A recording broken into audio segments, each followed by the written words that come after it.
felt, thoroughly introspected life.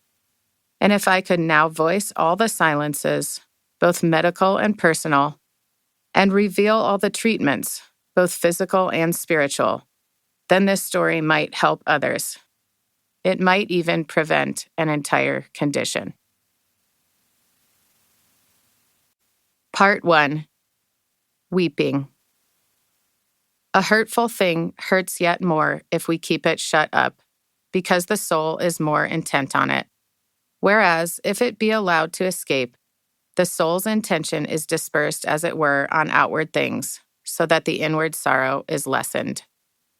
St. Thomas Aquinas. 1. It's dawn when I first hear Anna's silence. The midwife is holding up my daughter, the cord between us not yet severed. She's fully formed but remarkably small, dangling in the first amber light of the sun. The tower of the hospital chapel is sounding out the tones of the 5:30 bell.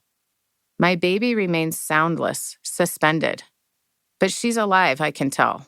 She's looking at me intensely. She is black-haired and black-eyed. I know her name already. My husband isn't there.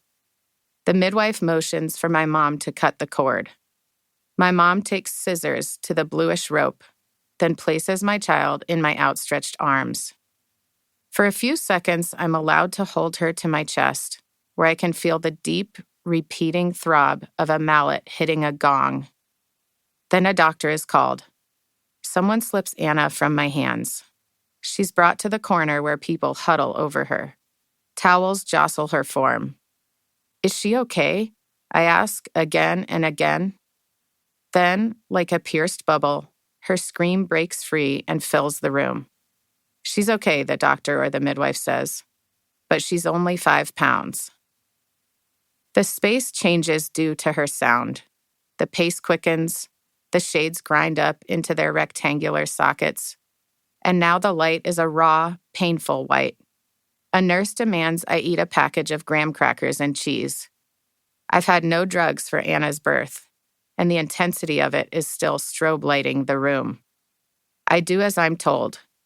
Then I'm helped to a wheelchair in my nightgown, which is bright red with purple satin trim. I look a little more regal than I'd planned for an event that has destroyed me like this. The nurse brings Anna to me, swaddled. Her hat is too big, with tiny stripes and an oversized bow. My mom appears, holding out my phone, and says, "You need to call Luke."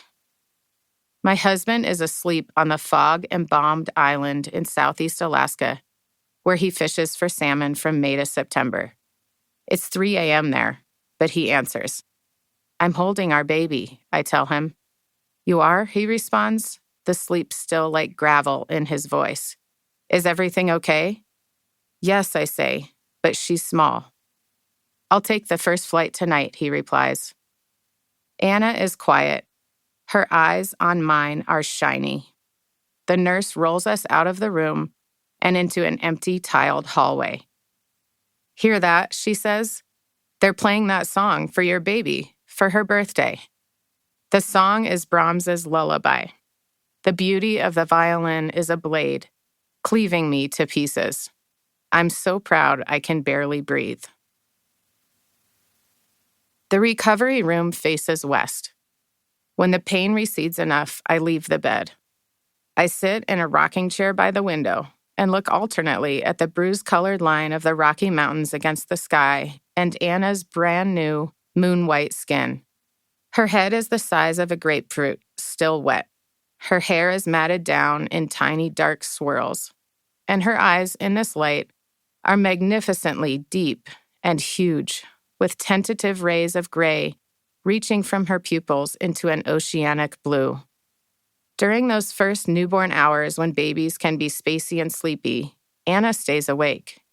There's something different, even foreign, about this child, like she might contain something that isn't quite ours. Luke calls again.